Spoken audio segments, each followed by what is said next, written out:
മന്ദാരച്ചെപ്പുണ്ടോ മാണിക്യക്കല്ലുണ്ടോ കയ്യിൽ വാർമതിയേ പൊന്നും തേനും വയമ്പുമുണ്ടോ വാനം പാടിതൻ തൂവലുണ്ടോ ഉള്ളിൽ ആമോദത്തിരകൾ ഉയരുമ്പോൾ മൗനം പാടുന്നു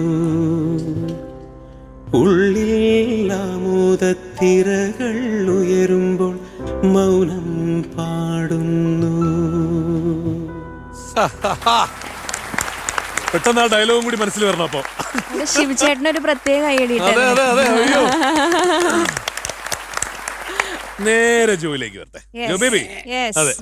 ഒരുപാട് ആക്ടേഴ്സ് ഉണ്ട്. അതിൽ പെട്ടെന്ന് ഇപ്പൊ എന്റെ മനസ്സിലേക്ക് പെട്ടെന്ന് ചോദിക്കുമ്പോ എന്റെ മനസ്സിൽ ഓടി വരുന്ന എനിക്ക് ഭയങ്കര ഇഷ്ടമുള്ള ഒരു ആർട്ടിസ്റ്റ് എന്ന് പറയുന്നത് രേവതി മാം.